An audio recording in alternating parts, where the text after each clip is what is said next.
chance to watch the annual Democrat impeachment. I watched some of it, and I'm going to play you just a little tidbit as to what happened today. Here we go.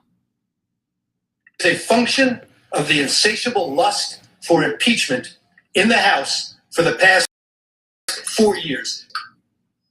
I want to say this for Donald Trump, who I may well be voting to impeach. Donald Trump has already done a number of things which legitimately raise the question of impeachment. I don't respect this president, and I will fight every day until he is impeached. That is grounds to start impeachment proceedings. Those are grounds to start impeachment. Those are grounds to start impeachment proceedings. Yes, I think that's grounds to start impeachment proceedings. I rise today, Mr. Speaker, to call for the impeachment of the President of the United States of America. I continue to say, impeach him! Impeach 45! Impeach 45! So we're calling upon the House to begin impeachment hearings immediately. On the impeachment of Donald Trump, would you vote yes or no? I would vote yes. I would vote to impeach. Because we're going to go in there and we're going to impeach the motherfucker. But the fact is, I introduced articles of impeachment in July of 2017. If we don't impeach this president, he will get reelected. My oath requires me to be for impeachment, have an impeachment hearings that needs to scroll out his chest. Representatives should begin impeachment proceedings against this president. It's time to do impeachment charges again. Bring impeachment charges. My personal view is that he richly deserves impeachment. We're here at an impeachment rally, and we are ready to impeach them!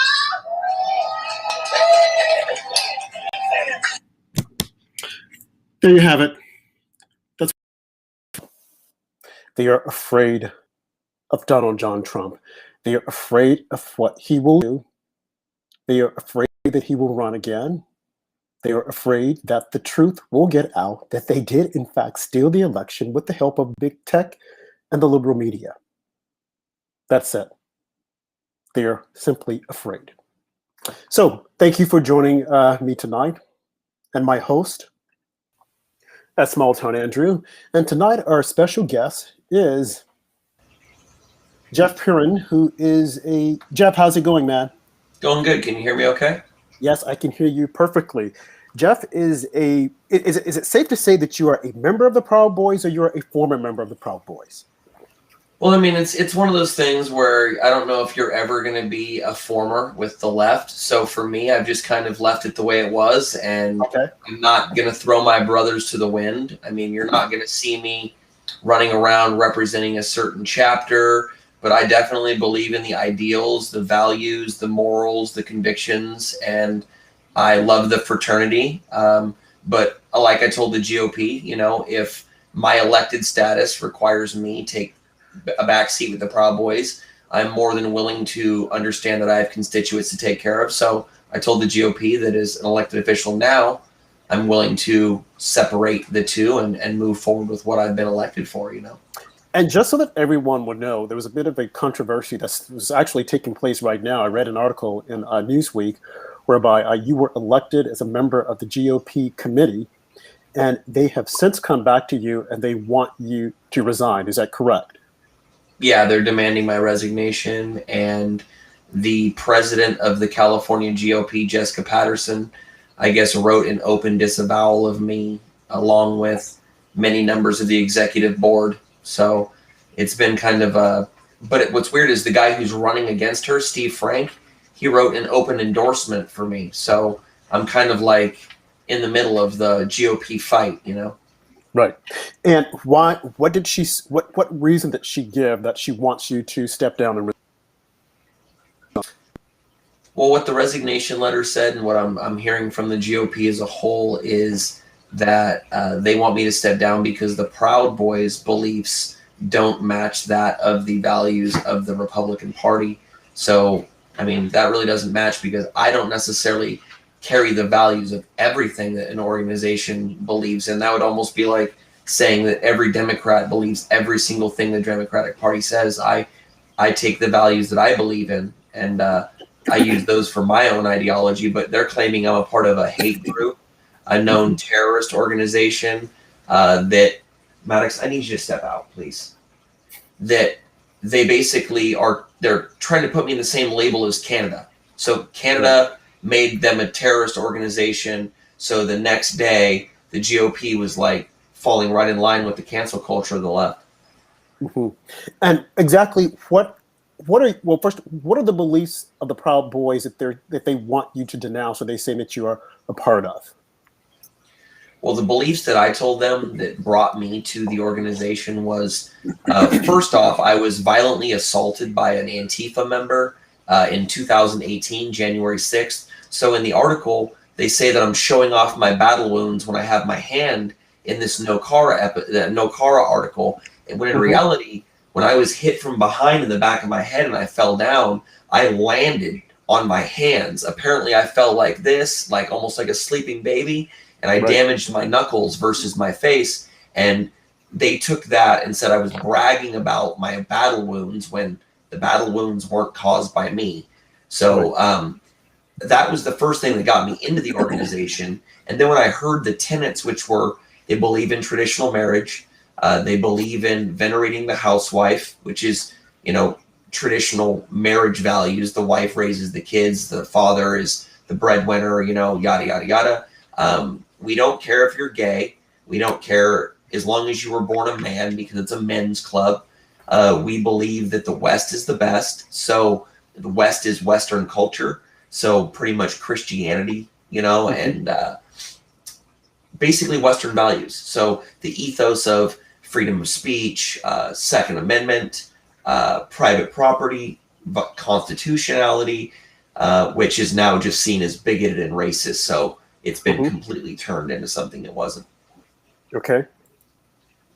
And then just something else that you mentioned, as far as you said, it is a fraternity for men.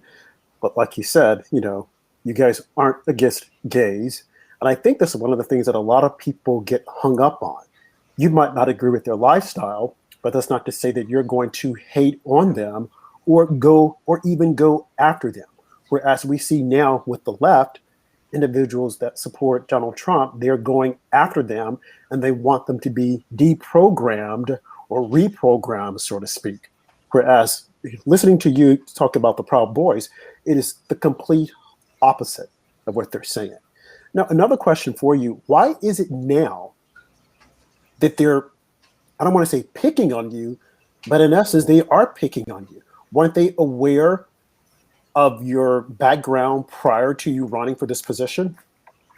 No, and that's kind of what's coming to the attention is the GOP has always had a comfortable little group of people, and so what they've done over here in Sacramento, and I don't know if this is everywhere, but I would assume now that I've gotten a taste of how it works, that you get this little group of close-knit friends, and they understand how the paperwork gets filled out. They understand the timing and the dates that are required to turn in the paperwork. They've got this little small knit group of friends and they all sign each other's paperwork. They all get onto the ballot, and sometimes not enough people run to even have an election, which is what happened. So when I ran, I saw that there was 2 openings that no one was even running. So I said, hey, I'm just going to go put my name on the ballot, and the GOP is going to have to take me because I won the election fair and square. But I didn't bring any attention to the fact that nobody was running. I didn't want them to fill those spots with people they knew. So I didn't ask for an endorsement. I didn't go to any meetings. I didn't do anything like that to let them know I was running until after I won my election. And then I started going to GOP meetings and whatnot. And then the COVID lockdown happened. So over I got elected in March of 2019 or 2020. So it's been almost a year. Wow. You would have thought that in the time that I got elected, the chairman of the GOP would have taken the time to look into who won, and they didn't. And so when I was to take office, suddenly Antifa wrote an article to Sacramento Bee, and the Sacramento Bee contacted the chairwoman of the GOP. Maddox, I need you to take the Legos and go. Please go. Please go. Thank you. So they wrote the GOP, and the GOP decided now it was pertinent to get rid of me because the left had made it a point to bring it up. So, I mean, the video that's even being used against me and the words that I was using happened in June of 2018. So we're not even talking in the last 2 years. It's been 3 years since what they're using against me was even said. So almost 3 years, and now this is coming to light, coming to fruition, and now it's almost as if those like retribution. We want to get rid of you because Antifa has contacted us. Meanwhile, no one has said anything about Antifa and what they've been doing, burning down buildings, burning down federal buildings, state buildings, attacking people, and whatnot. But they want to single you out. And I think in the article that I read on Newsweek, you even said that, hey, I know that there is something in Proud Boys. I hate what it has become, but I'm not part of that. You know, I'm here for my constituents, and that's what I want to do. Is I want to serve them.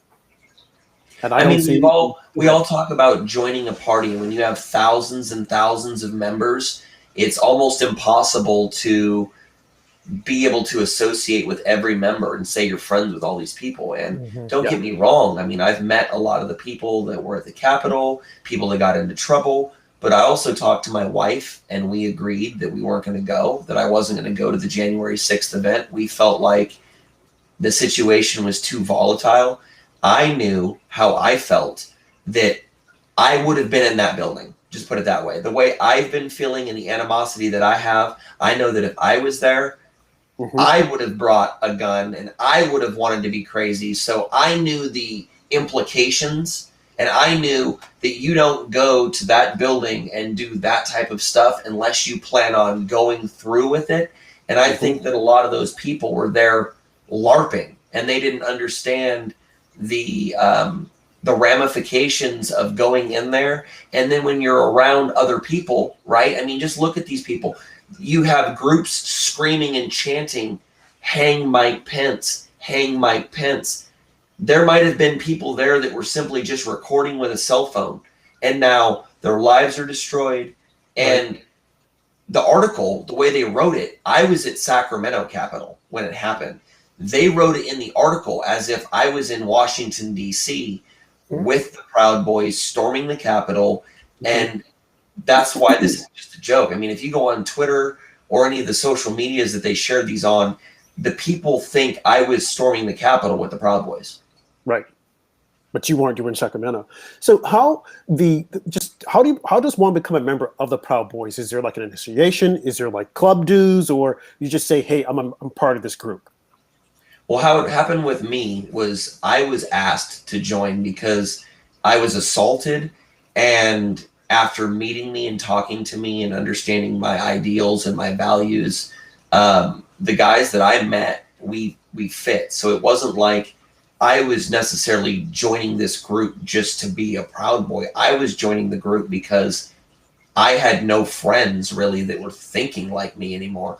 A majority of the people that I was going to school with, like I went to the local university when Donald Trump won. I had graduated just 2 years prior, so a lot of my friends were still in the university going after their graduate's degrees and PhD degrees, and so they started leaning really left. And so when I met these gentlemen that were like drinking some beer, you know what I mean? I love whiskey, so we had some drinks, and we started talking about like politics.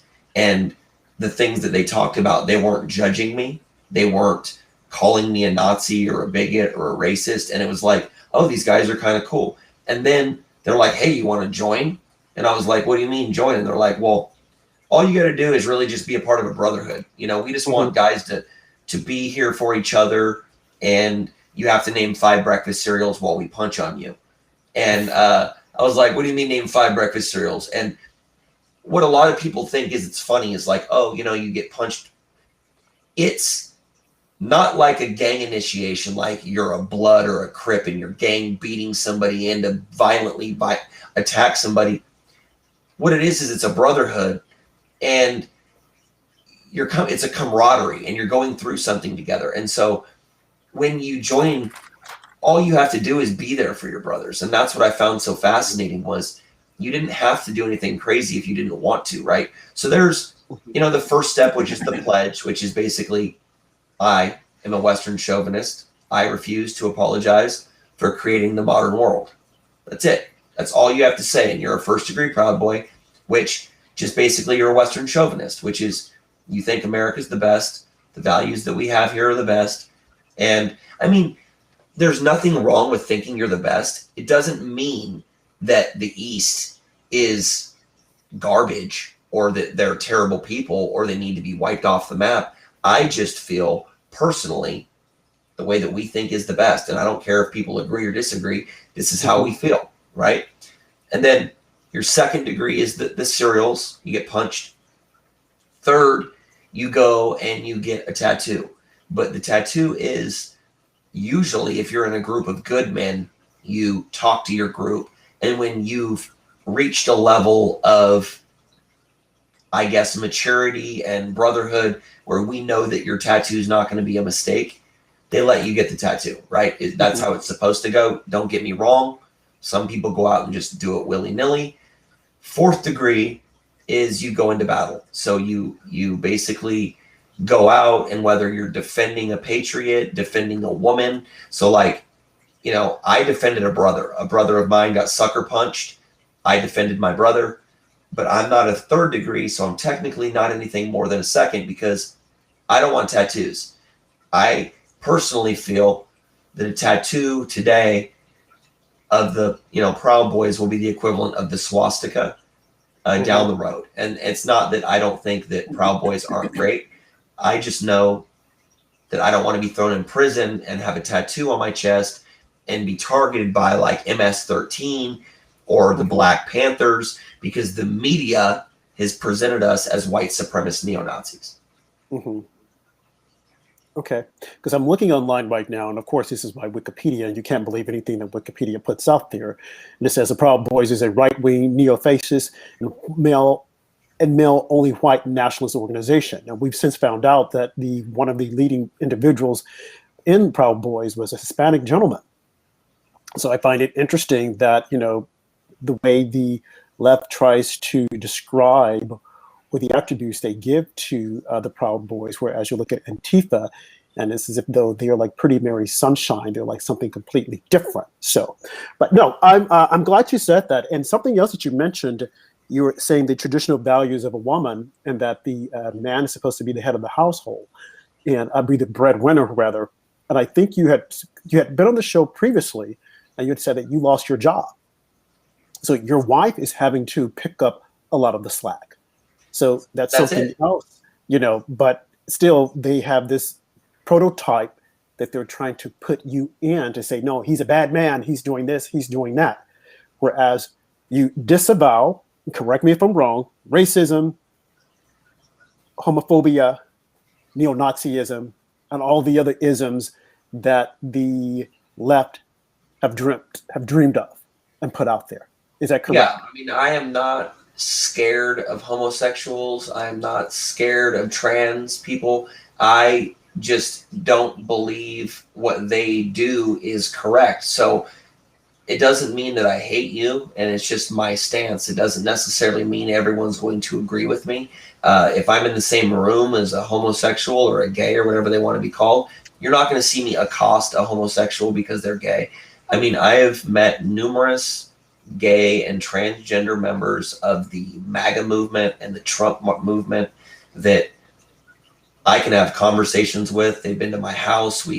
They've been with my kids. We've hung out because it's about ideology. It's not necessarily about sexual orientation. So these people understand that indoctrinating kids is wrong, right? So I'm not going to have this angry stance, which a lot of them take as homophobic, right? Because I'm angry at the LGBT community for pushing their trans agenda, their homo agenda, their alphabet squad agenda. And I have a problem with that. But when I want to teach my kids to be traditional, they want to call me a racist, a bigot, a Nazi, or whatever.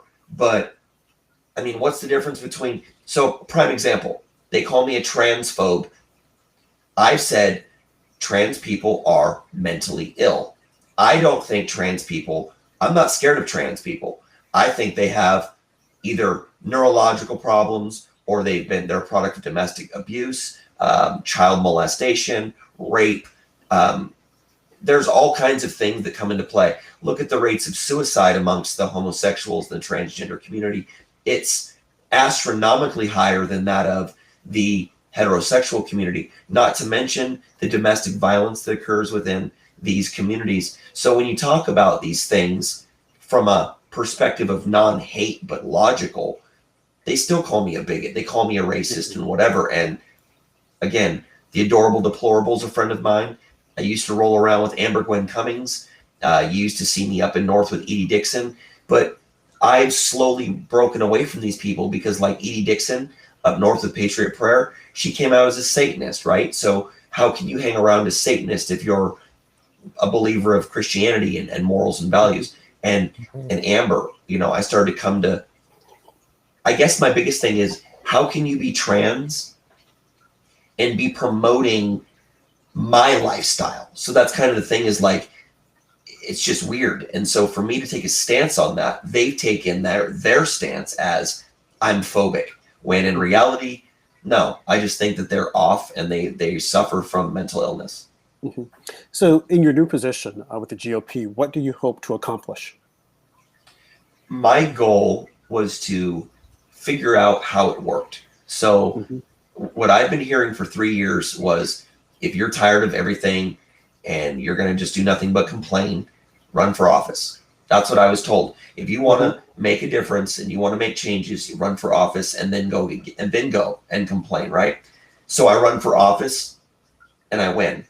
And the first thing the GOP does is says, your mindset doesn't fit with the Republican Party. Well, the GOP of today doesn't fit with the Republican Party. So we can be real. You know, I'm not going to criticize people per se, but there are members of the GOP who were blatantly anti-Trump for 4 years. And how can you be Republican if you hate a Republican president, you know? So my goal was just to get in, find out who the donors were, find out who the powerful people were, and hold them accountable, you know? Andrew, do you have any questions? Yeah, just basically, this just seems like further proof of the cancel culture we are seeing. What have you thought of what's been happening with Major Taylor Greene and what the Democrats and Rhino Republicans have done to her? Well, I mean, it falls right in line with me. When I was listening to the case that they were bringing against her when they removed her from the Education Board and the Labor Board, it's the equivalent, right? We were elected. We had constituents who elected us, who knew who we were. I mean, I walked around my neighborhood, and that's the other thing. These other members of the council that I'm on, they all sit around and get their own signatures at some Republican building, right? Because they know each other. So they sit down and 25 people sit around and they all sign each other's ballots. Me, on the other hand, I walked around the neighborhood and I introduced myself to all the people in my neighborhood and told them I was running and that I wanted to make a difference and that this is who I was, that I live around here, I've grown up in the area, yada, yada, yada. So there's a huge difference between me and them.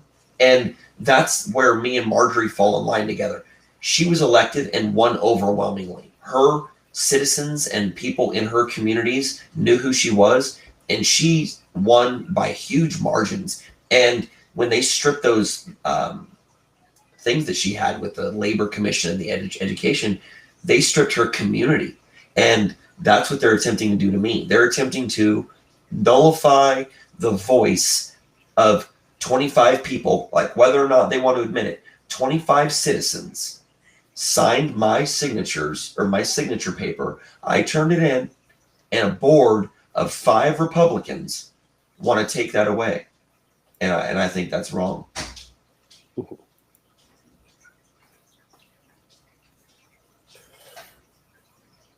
I think Marjorie is just awesome, by the way. I think that she speaks the truth, and she's the epitome of white woman, and they don't like that either, right? So the new target is the white woman. So now that they've gotten rid of most white men in the Republican Party that are running for anything, that you get rid of the people that are congressional members and Senate members, they die off, right?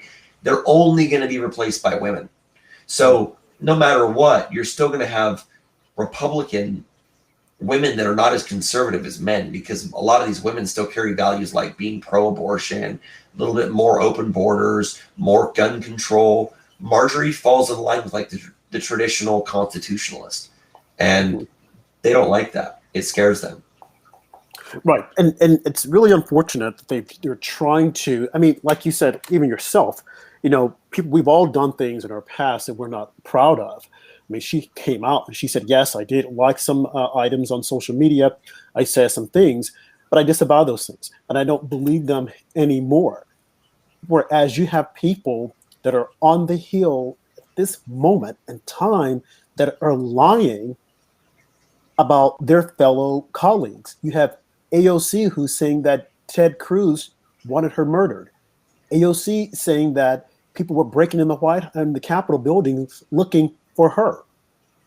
You have Ilhan Omar speaking disparagingly about Jews and saying that some people did something on 9/11 as if though 9/11 did not take place and that the radical Islamists did not do it. You have Rashida Tlaib palling around with Farrakhan, writing articles for Farrakhan's newspaper. You have Cori Bush, who's newly elected, out making disparaging remarks, saying that they're white supremacists on the Hill. Now, I would venture to say that she's a Black Lives Matter member, as well as another person who was elected to Congress. And no one is saying anything about it. Because right now, the flavor of the month, the flavor of the year is Black Lives Matter. But how can Black Lives Matter? And we've spoken about this before, when you have Black lives that are constantly being shot down and killed in Chicago and in Baltimore and in St. Louis. People have stopped talking about Chicago, but the deaths in Chicago this past weekend still exist. This coming up weekend, it will still exist. It existed in 2008 up until 2021. They're still there, but yet and still we're told that Black Lives Matter. But another point that you made, it is now the war, you know, on white women and white men because they're all evil. There's evil in all races. And I wish people could just put that aside and just be people. Yes, you see me, you see a Black man. I see you, I see a white man. But we're more than that. And as you said, you went, you joined, you got elected because you wanted to make a difference. You wanted to say, hey, how does this work? How does it tick? But something else you mentioned that I want to make certain that people heard is that you said you've distanced yourself from that wing of the group that wants to do violence. I don't matter who you are or where we go, we see that. You have that in the Democrat Party with Antifa. You have it in the Republican Party. So no matter where you go, there's always a group that are extremely passionate, and some are cuckoo for Cocoa Puffs who are going to just push it and push it and push it. But as you yourself said, hey, I'm pulling away from that. And maybe by you pulling away, you will be able to help some others that are there. But we have to start somewhere. And I look at Marjorie Taylor Greene, and I commend her and all the Republicans who are trying to distance themselves from her in order to support who? AOC, who doesn't like the Republicans? It's just unbelievable. But no, I commend you for what you're saying, and, you know, best of luck. You disavowed, as you said in the article, you acknowledged, you know, hey, there were things that were done, but now, you know, I'm focusing on something different.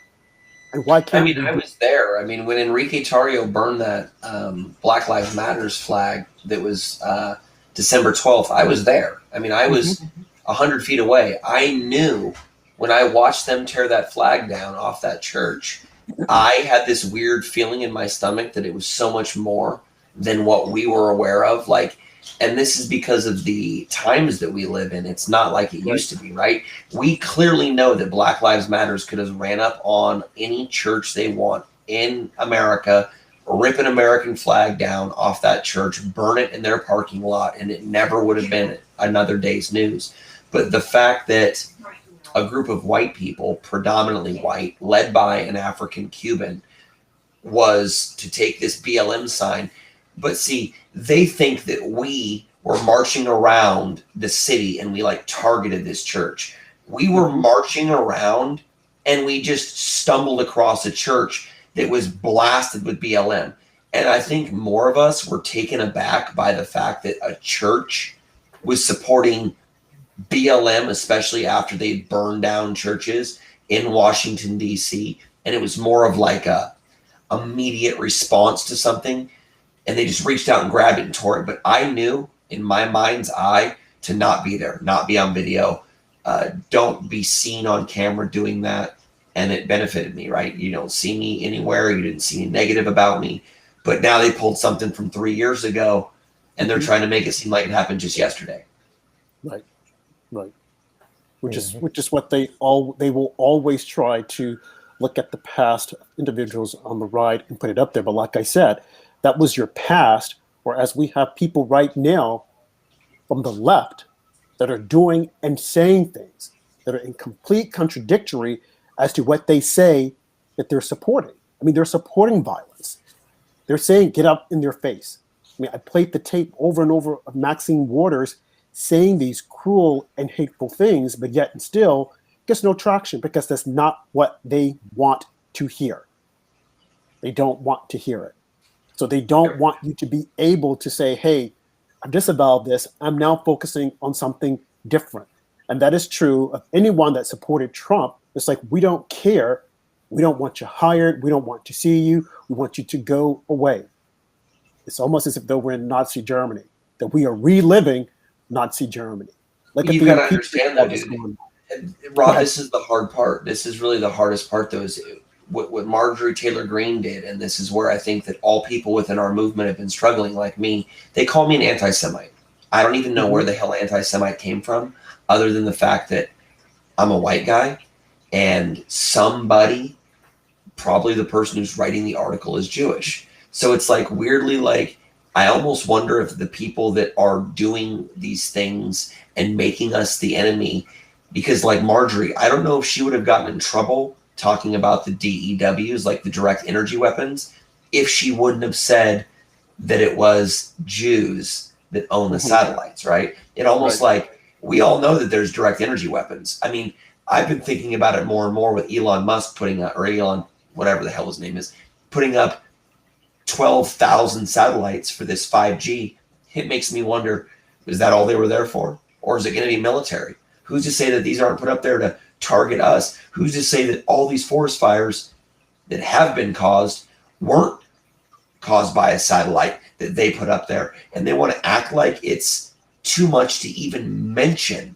That's what bothers me. You can't even talk about it off subject. Right, and that's the danger, because what has happened is that they have taken all white men and women, and the moment you bring up something like that, they say it's a conspiracy theory, you're a racist, you're a white supremacist. Yes. And that shouldn't be. Now, I can say, and they'll say, okay, let him say it, but that's okay. But the moment a white man says it, like you said with Marjorie Taylor Greene, because she said Jews, had she not said that, might have been okay. So let me ask you this, for the record, so that everyone can hear you.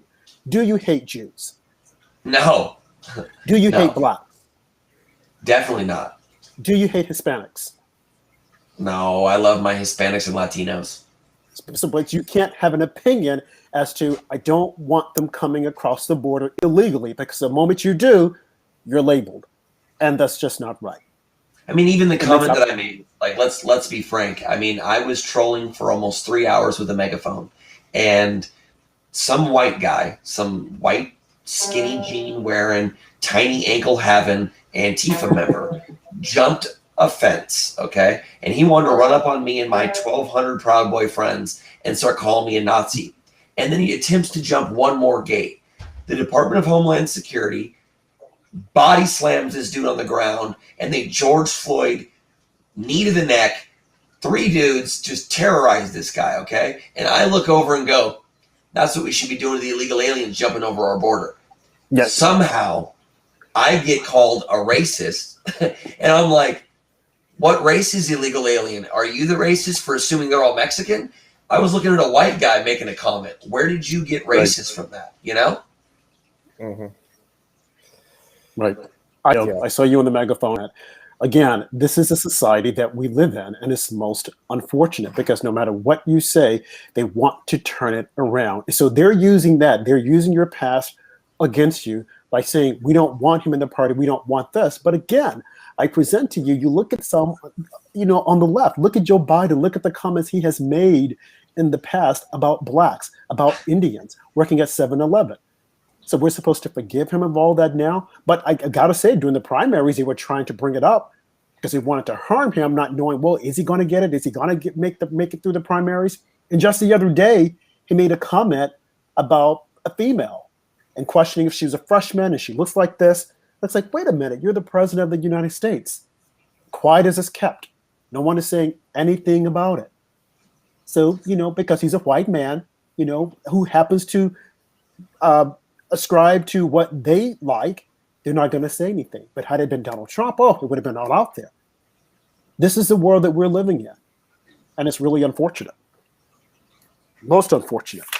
Because people should be able, I might not like your free speech, but that's your free speech. You can say whatever you want. That's what I'm saying, Rob. And that's what I asked the GOP. And my thing was this. Prior to me getting in the GOP, I had spoke to Betsy, who's the chairwoman of the Sacramento GOP. And she told me, along with the Sacramento Bee article, so if, like you were showing the article earlier, if you read the original article, it says, Betsy Graves Mahan states, Jeffrey Perrine's prior affiliations to the election bear no weight to his elected position because we don't judge somebody for who they affiliate with because we like the First Amendment. Okay? Mm-hmm. Then as soon as they found out I was a Proud Boy, disavowal. And I went, well, don't you still respect the First Amendment? And she's like, your values don't fall in line with the Republican Party. And I said, so you're scrapping the First Amendment or what?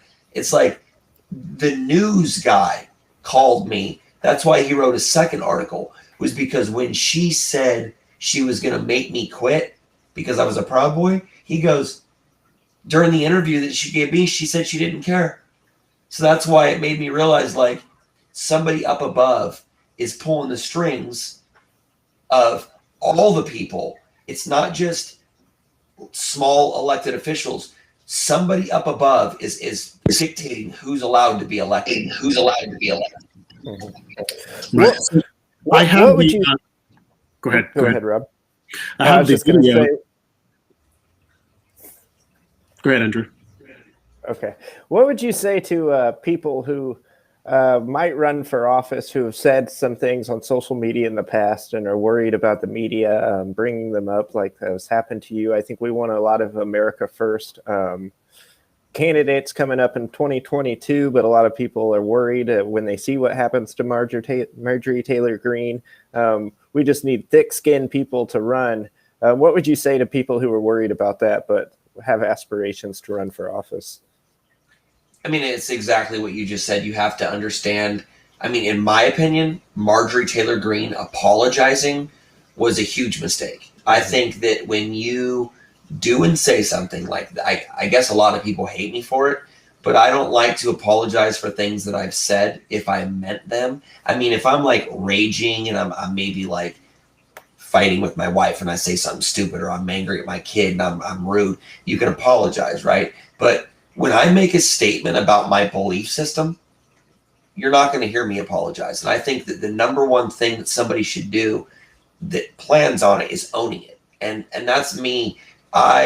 In my heart, you're not going to see me backtrack. I am not going to allow the mob to dictate how I think and how I feel and how I perceive things. Maybe you do need society to help like mold your, I guess, your belief system in a way, right? But I still think the way that I think because I am who I am and I've experienced life the way that I've experienced it, not through Andrew, not through Rob. I've lived my life. So whatever Marjorie had going on that made her feel like the information that she had gotten was maybe wrong, but I have a major problem with saying, I just don't believe like that now. That's horseshit. I think that she's a liar if she's going to say, I just don't believe that. You need to be like, well, I looked into Q and maybe some of the stuff that I was tweeting didn't have any primary sources. Or like, let's be real, but I'm not going to allow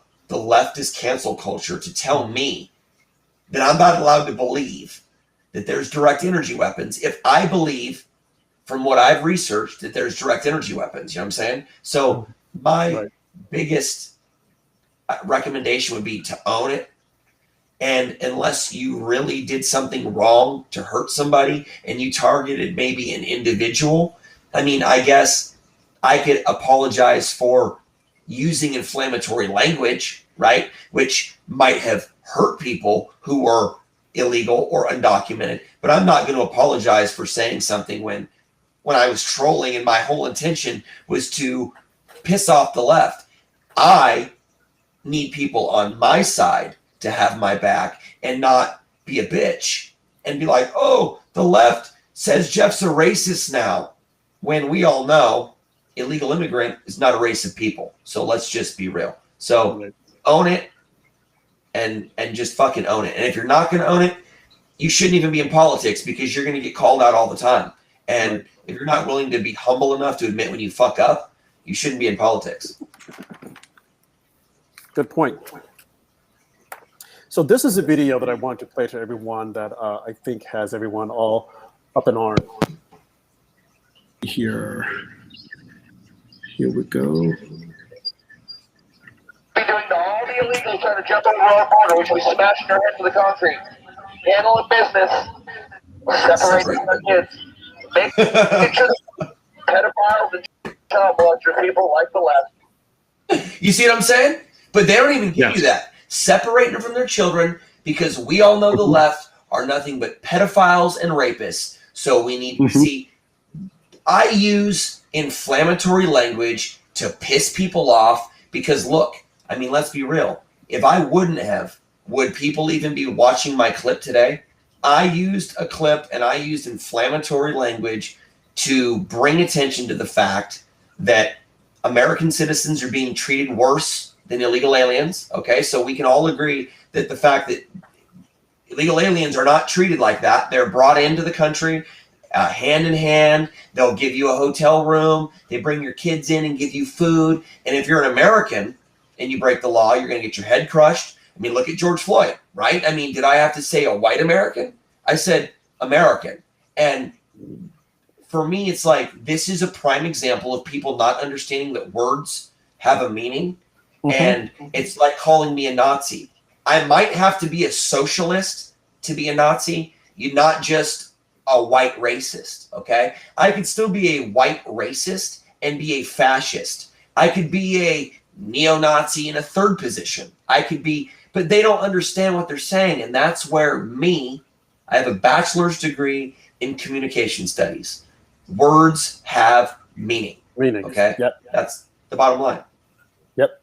And unfortunately, the left likes to take those words and misconstrue them so that people who aren't paying attention will get them all confused, which is what's happening right now on the Hill with this entire impeachment thing and insurrection. You know, you hear that every day, insurrection. Donald Trump said an insurrection. He incited an insurrection. He said to go and tear up the, it's like, wait a minute, time out. Listen to what he said.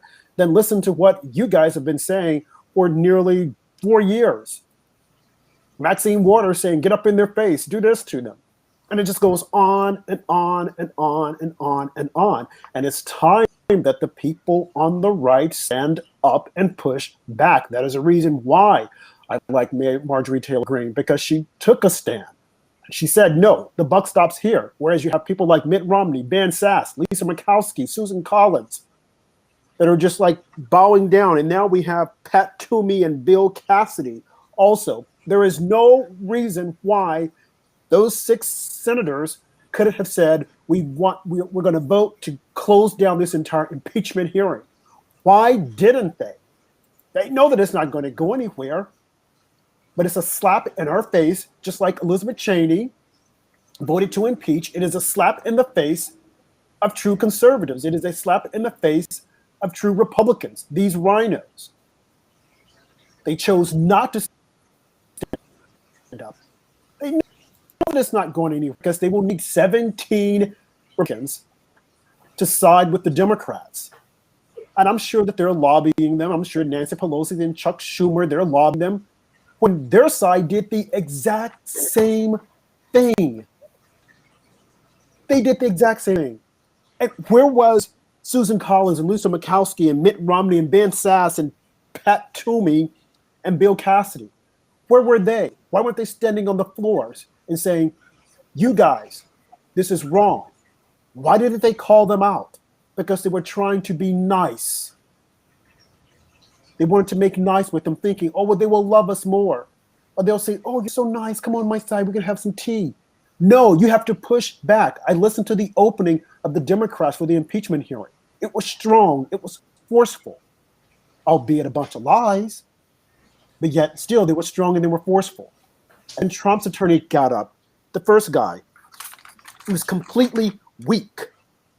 Bruce Castor, weak, extremely weak. He was all over the map, confused. I thought, oh my gosh, what is this guy doing?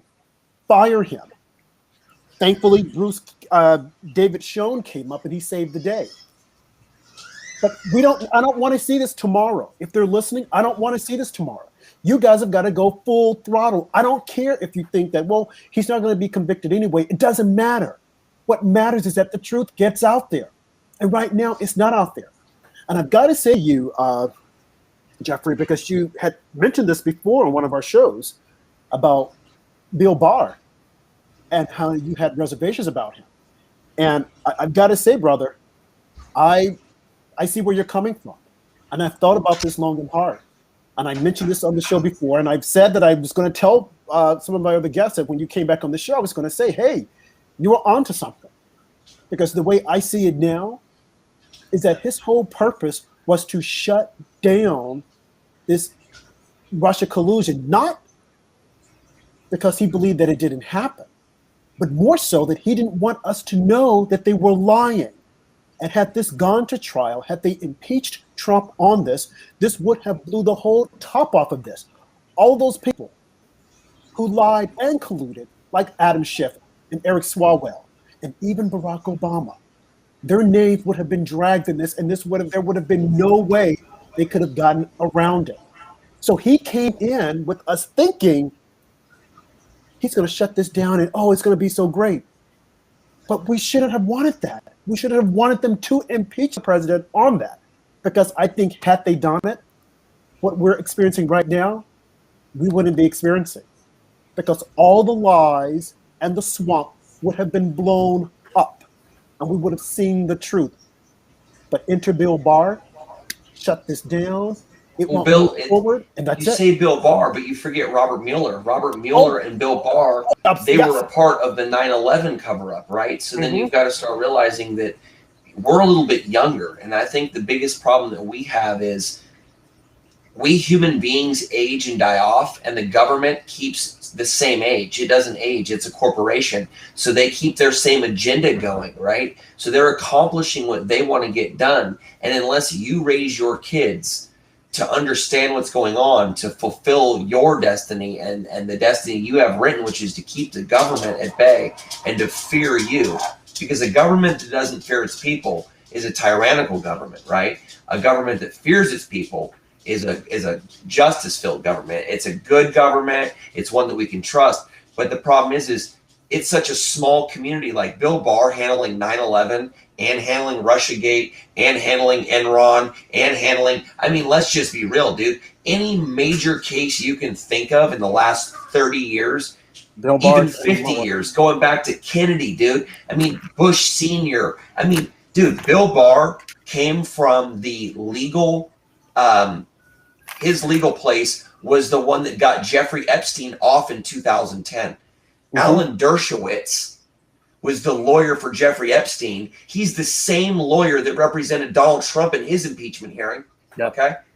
Why is Mike Cernovich representing, Alan Dershowitz and his Epstein child pedophilia? Dude, it's this circle jerk of people, and these are all the same people. I mean, dude, look at Ali Alexander, bro. Look at when I was looking at what was going on, I was in fucking shock, Rob. I was watching this shit and I went, the left and the right are all a bunch of fucking paid con artists, dude. They all are a bunch of fucking artists, dude. Alex Jones, Owen Schroyer, all these people, they all play their role, dude. And Ali and Laura, and I'm just watching it and I'm going, oh my fucking God, dude.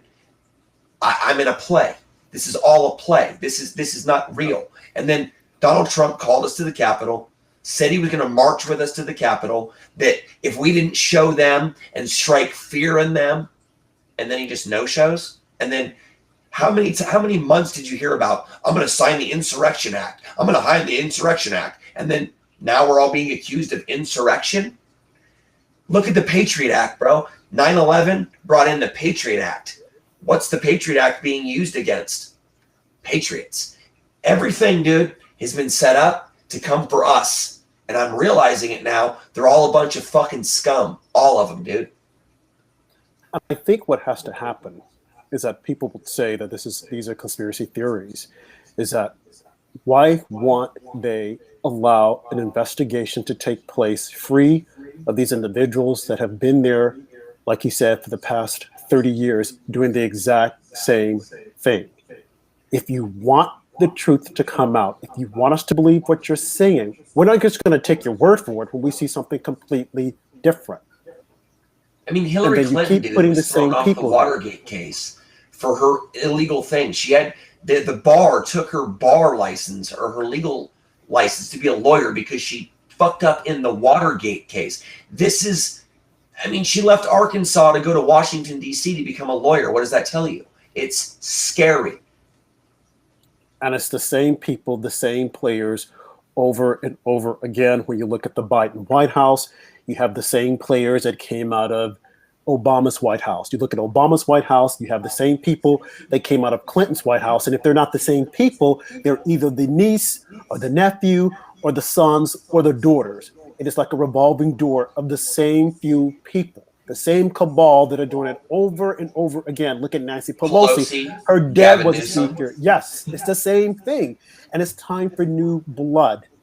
Mm-hmm. And if they want us to believe that, hey, this is not the same thing, and you know, this is you guys are like you're looking at something completely different, then prove us wrong and let us see the information. Release all the information. You look at John Durham. I don't know what the heck John Durham is doing. I don't know what he's going to come up with, but I doubt it's going to be anything significant.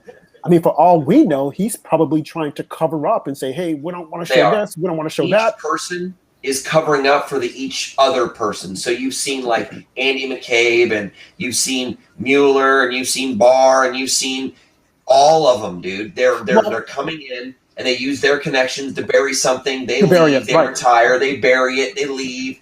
I mean, it's gross. And I've got to, and this is one that is right up in our face.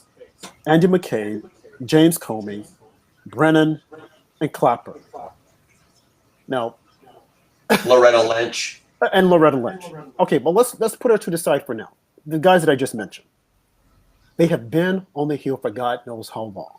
They'll go in, they'll serve, they'll get out, private sector, they'll make $1 million, then they come back in using their influence to make more money, and then they leave again, and then they come back. What these four gentlemen did, right in our face, lied, cheated. It doesn't take a rocket scientist to figure it out. They came out and they said, Andrew McCabe lied, but we're not going to prosecute him. He lied, and he's still on CNN lying. James Comey, he even admitted, well, I did this because I knew that they were just getting set up. He lied, and still, Barr, well, we're not going to touch him. This is ridiculous. And then you look at Mike Flynn, how they were like just nonstop. We have got to put this guy behind bars. We've got to put him behind bars. And then Kleinsmith only gets 12 months probation. And then you want us to believe that the government is functioning properly? You want us to believe that you guys aren't doing something behind the scenes? I'm sorry. Until you show us otherwise, people are going to constantly think that the government is out to get them. Well, look how they raided Roger Stone's house with what? Roger Stone. FBI agents, and then you get people like Hillary Clinton, where she has to turn her server in when she's done with vacation. House burns down coincidentally the day before the investigation. You have a server in a mom and pop's laundry shop closet for 4 fucking years as your Secretary of State. That's okay. Clapper lies under oath in front of the Senate Hearing Intelligence Committee. Doesn't matter. I mean, it's constant examples of just double standards. Mm-hmm. And we see that every single day with what the narrative is after this January 6th and what happened there. They literally were showing ads for the Black Lives Matter riots during the Super Bowl. And then they invited the police officer that got killed at January 6th family to the Super Bowl game and showed them. It's just a complete double standard, and the hypocrisy is staggering. Well, so instead of Ashley Babbitt and her family, like would have happened with George Floyd types, they actually bring the police. So it's like, see, and this is what I've been trying to tell people, which is scary. I think the left, their goal was to defund the police enough to where they made us angry at them, to where we would be willing to allow for changes to be made, which would then allow for infiltration, which is now what you're going to see is the left is going to embrace blue lives again, because all the police departments will be reformed with social justice warriors, Antifa, MS-13, undocumented DACA people, and it's going to be a switch role reversal. They're going to be about the police state because it's going to bring on what they want to accomplish. Forced vaccines, social credit score, staying inside, mask wearing, yada, yada, yada. Which is, of course, ridiculous. And if we don't stand up, if we don't push back, these are the things that will happen. They will continue to happen. Like you said, defund the police, and then, we want the police back after getting rid of the police. I mean, there's no reason why what happened on the Capitol Hill should have happened if they knew about this like months ago or weeks ago. I mean, this Mayor Bowser should be held accountable. But where is she? She's hiding. The girl who was killed, don't want to say anything about her. She didn't have a gun, and she was a white woman. Now, had that been a black person, we would still be talking about it. We'd be marching. They would have burned down the Capitol more than likely. It was a black cop who shot her. Yep. But quiet as it's kept, they were trying to make excuses. Oh, well, she shouldn't have been there, but she didn't have a gun. Okay? She did not have a gun, and no one. Why did you shoot a woman, dude? I mean, you got like hella dudes at that window, and you shot a woman in the face. I mean, you couldn't. I mean, you ain't gonna shoot your black homie. Obviously, that Jaden X guy didn't get shot, but I saw a white guy. I saw another white guy, and I saw Ashley Babbitt, and then Jaden. He shot the only woman in that line. Yeah, I questioned after that a warning shot or something would seem sufficient there to as the well. ceiling or something, dude. Yeah, exactly. People would know you were serious if you shot the ceiling or something. Again, and she didn't have a weapon. It just goes to show, as I've said before, when these police are put on the spot like that, be it black or white, you're going to shoot. And you shouldn't say, okay, well, he did this because she was racist. Did he shoot her because he was racist? Did he shoot her because she was a white woman and he's thinking, oh, she has white privilege? Was that going through his mind? We need to find out. And something else I think I find rather interesting is that the police officer who was killed the day of the riots, well, as I said, only one person was killed on January 6th. And that was Ashley Babbitt. She was the only person. The other individuals died later on.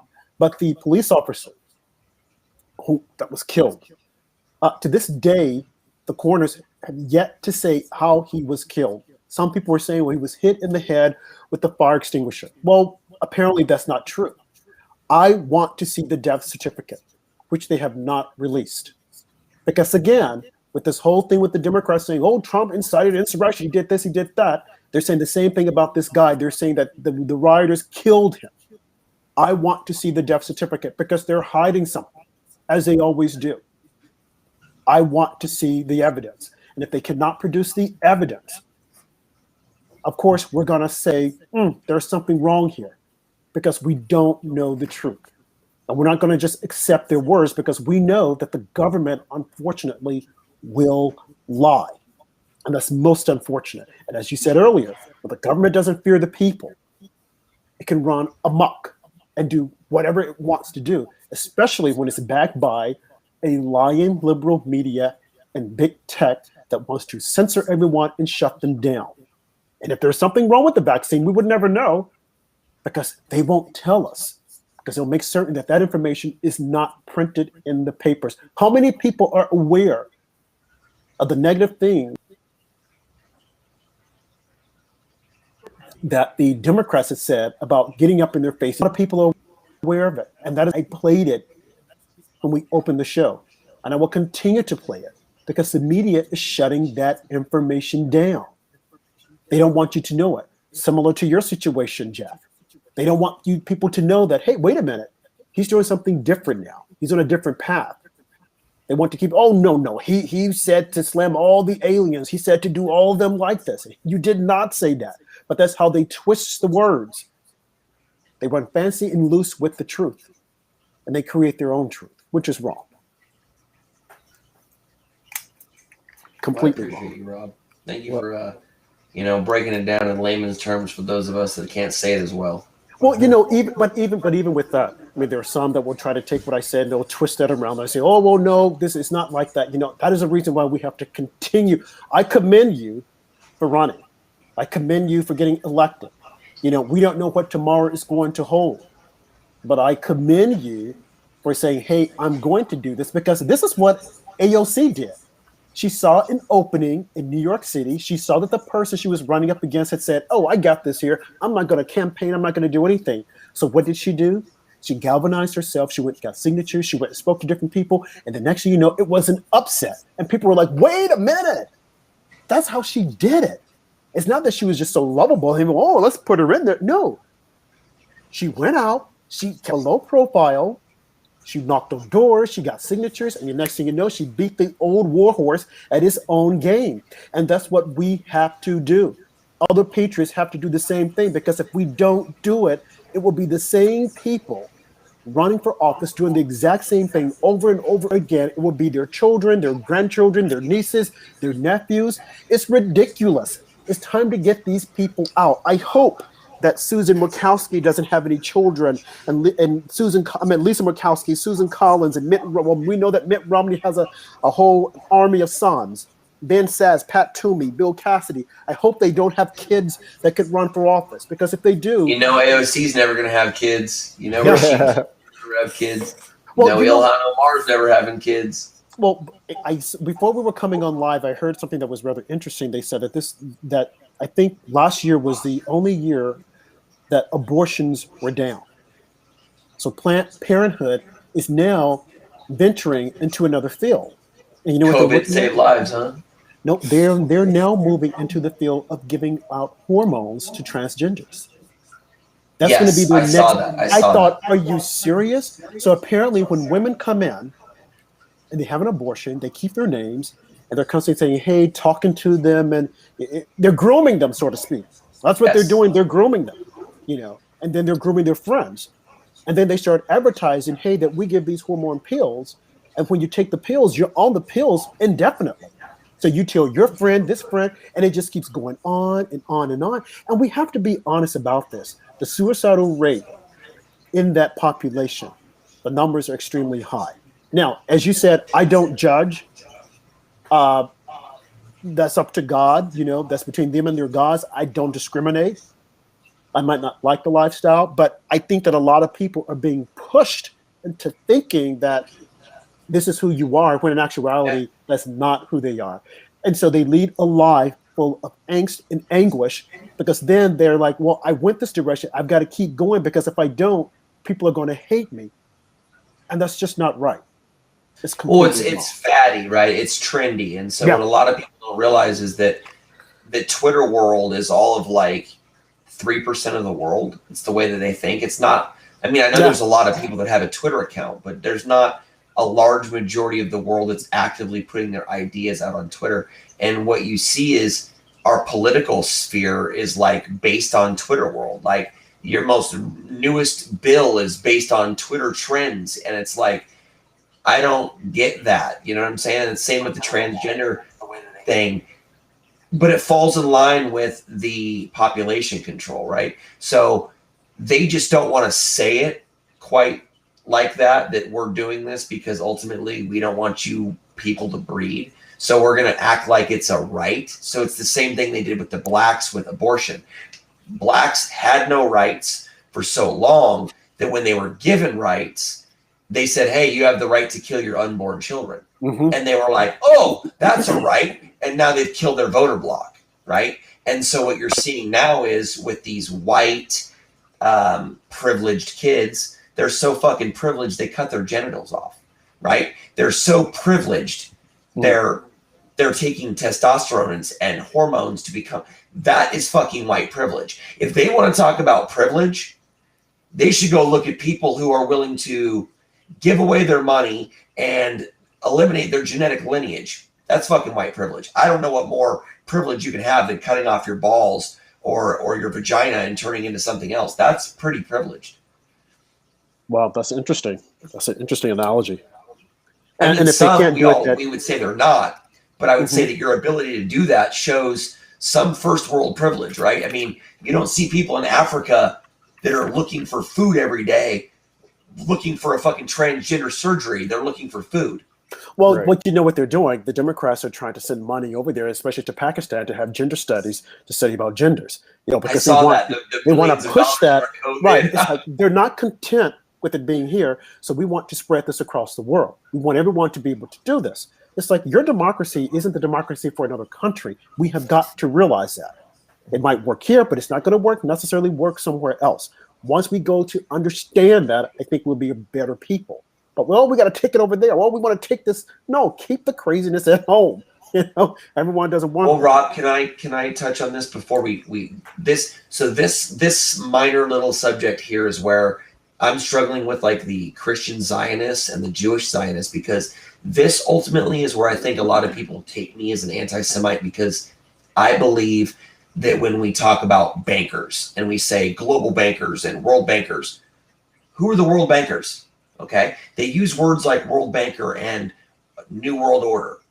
That is the Jew. Okay. No matter what people want to say, you look at who's running foreign policy, you look at the Joe Biden's administration, Donald Trump's administration, you look at Reagan's administration, you look at Bush's administration, it's 80 to 90% Jews. We give them all of our money. You talk about the way that we're like transgender, go to Tel Aviv, go to Israel. Tel Aviv is the most progressive place on earth. And if you look at Christianity, Christians aren't the ones going around spreading transgenderism. It's Marxism. Marxism is Jewish politicalism. And that's where I'm starting to come to a divide, because when people go, oh, you're a Nazi.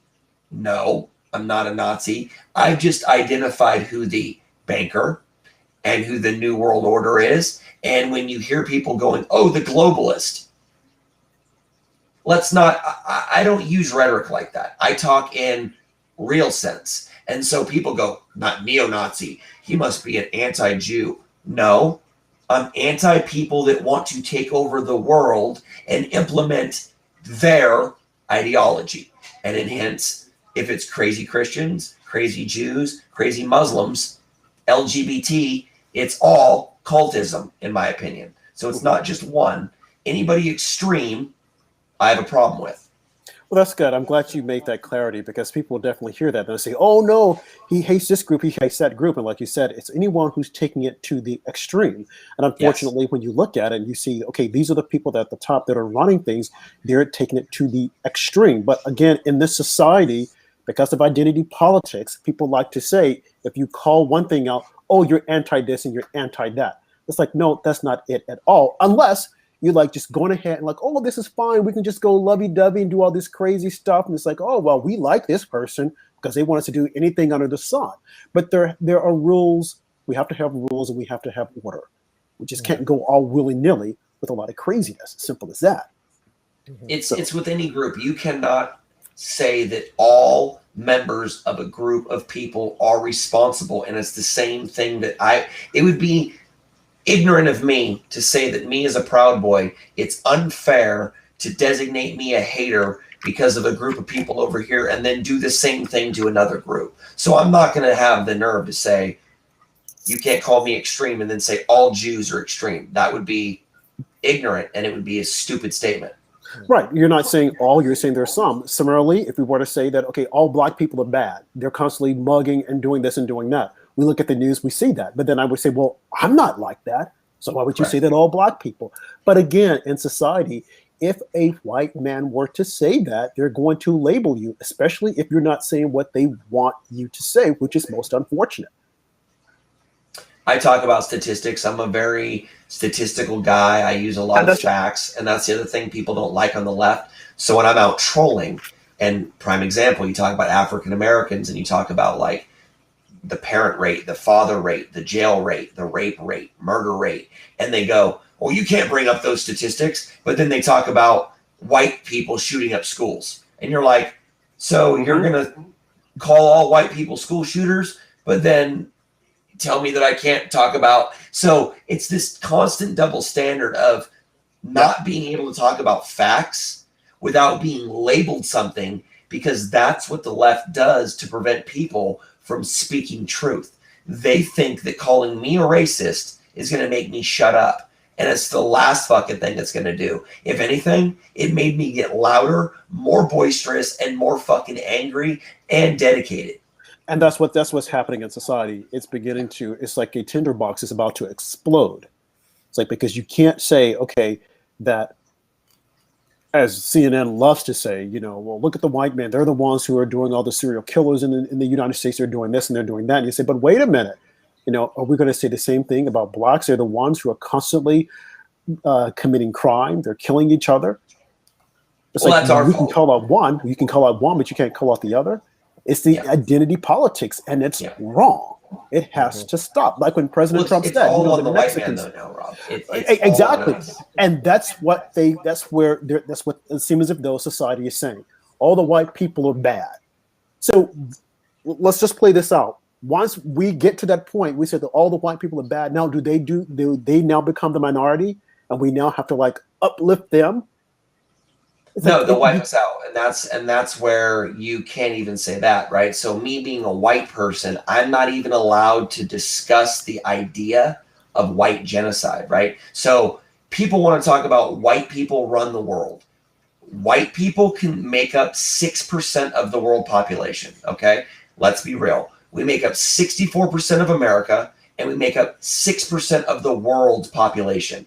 So yeah, we may be a lot of people in America, but when you flood our country with tens of millions of people of color, in the only place that we have a high majority of our race, that's called replacement. And if you want to deny the fact that when white people breed with people of color, they're no longer white, I guess we can't fucking talk about facts, because Rob, if you slept with my wife, she's white and you're black, your kids would come out like mulatto. So denying that is like stupid. And then saying that it's wrong for me to mention that when you have places like South Africa, where you see what happens when the blacks take power and become the majority in a place where whites were once the majority political leader, not necessarily demographic numbers, but we had the power. And you're seeing farmers murdered, brutally raped, hung up. I mean, you go back 800 years. It's almost like when black people or other groups take over, society goes back 1,000 years. And it's not like they're all that way, but it's the small minority of power hungry, racist people in all groups. And when they get in power, their goal is to eliminate the other group of people, because that's called natural selection. We are animals. You want to eliminate so that they can take over. But again, people don't want to accept the facts because the truth hurts. So you try to spin it and you try to massage it to make you feel comfortable so that, oh, well, no, they're always the oppressed people and it's this and it's that. It's like, but let's just look at the facts, as you said. I'm glad you mentioned that. You go back and you look at history, and that has always happened. One group took over the other group. They bred, then the other group was no longer exist, and then it just kept going forward and forward and forward. It happens all over. But in America, for some reason, we can't accept that fact that this is what happens. We have to identify a group that has been oppressed, and then we want to lift them up, and then we want to blame the other group for being the oppressors. I mean, we won't get nowhere doing that. We will get nowhere thinking that if we let in more Hispanic people, we will diminish the population of white people because there'll be more people of color. It doesn't work that way. It just does not work that way. You're letting in people illegally who will do absolutely nothing. And then where are the jobs? Who's going to take care of these people? The government? I mean, it just doesn't make any sense. Rob, my brother committed identity theft against my grandma. Okay, my brother was on some drugs a couple years ago and wrote a fake check or some bullshit, right? My mom reported my brother. He went to prison. Okay, my brother went to prison for $100 check, but it was identity theft. Now, mind you, the amount of people coming over our border and they're stealing social security numbers and committing mass amounts of actual identity theft. These people are being forgiven on felony counts simply because they're coming over the border. So we're completely creating another class of people where law does not even apply to the people who are actually the minority in our country. It's weird.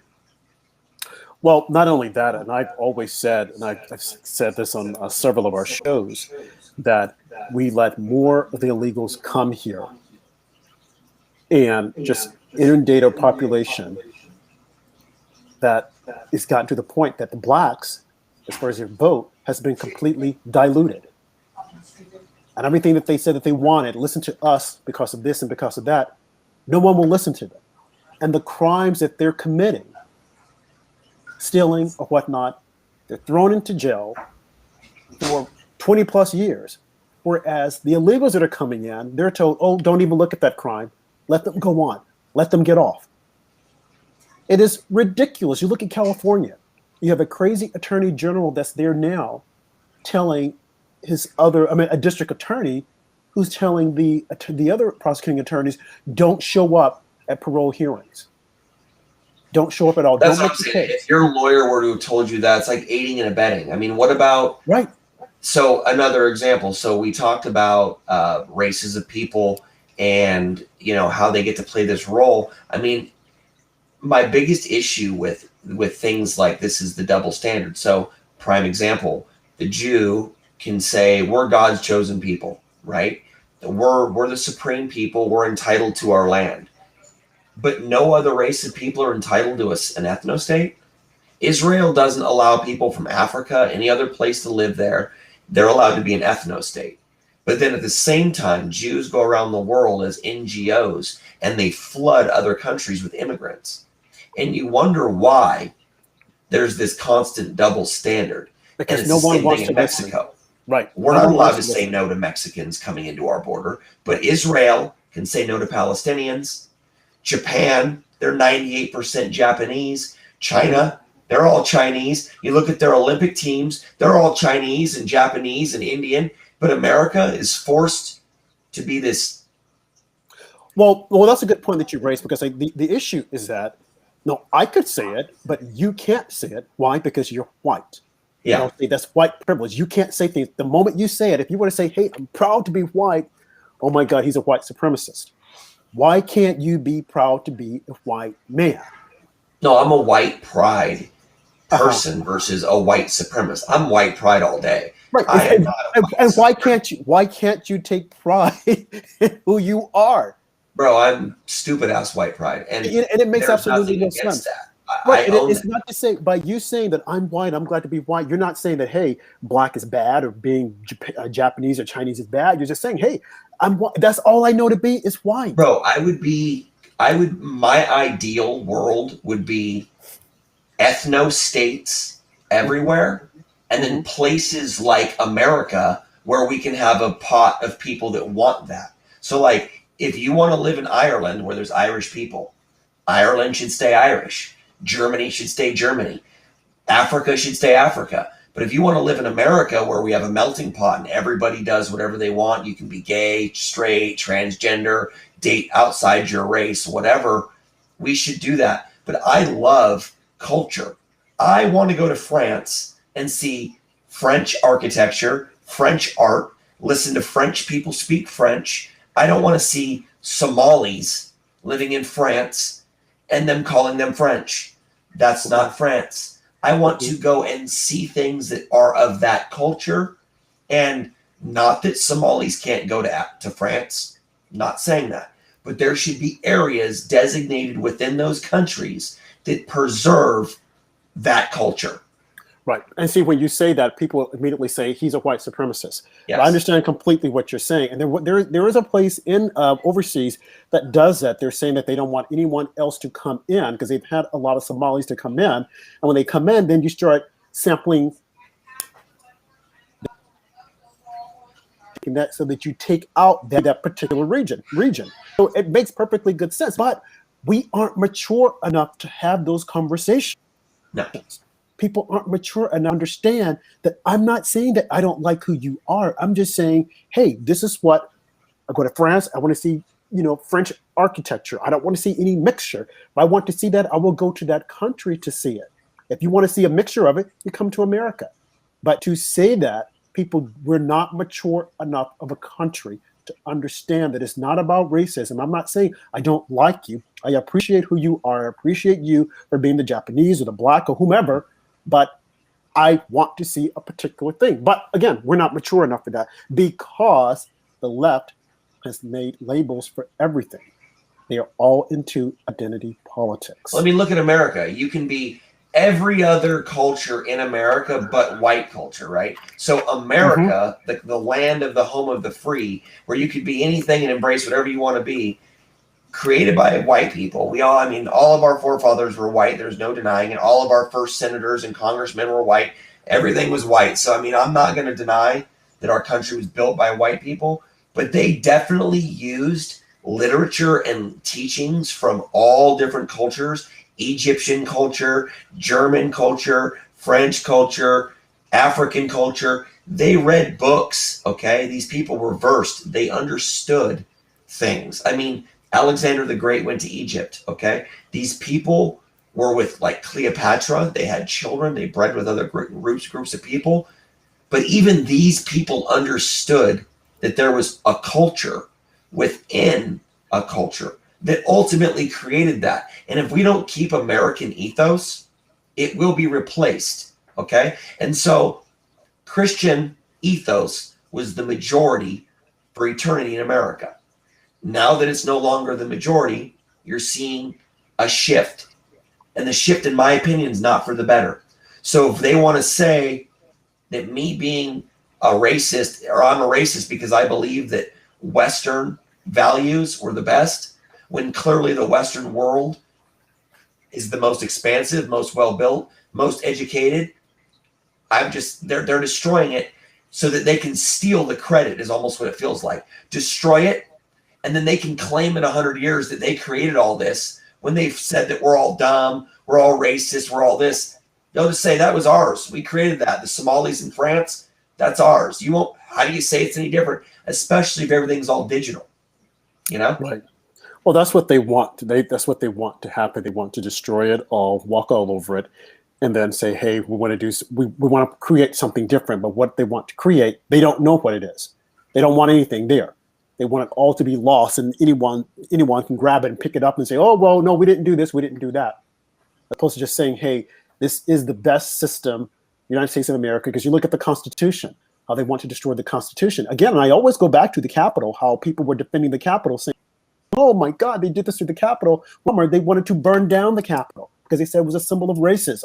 So now all at once it's like, oh no, we cherish it. And we want to sing, when Biden was during the inauguration, oh, that was a beautiful song with the national anthem. I'm like, these are the same people who hated it. They said it was racism. So it's like, what do you guys want? What is it that you're looking for? I told you, they just want complete chaos. They want Weather to be chaotic. So in 1971, the Weather Underground bombed the Capitol and caused about $4 million worth of damage. Bill Ayers and Bernadine Dorn are who put Barack Obama in office. They are who wrote his biography. They are the ones that put him into office in Chicago, brought him into the political world. They created the Weather Underground and blew up the Capitol. Bill Clinton pardoned the woman who created BLM on his last day in office. Yep. It's just, it's all, and that's why I've been saying it. The more that I realize what's going on, they're mad because I'm educated. They're mad that I've read the white papers and I know what's coming. They're mad that when I tell people of color, people of less education, maybe I'm using my white privilege to teach those that don't have it. Maybe this is my white privilege, the ability to teach those that don't have. But my goal is to let as many people know that what they're telling us is pretty much 99.99% false. Everything.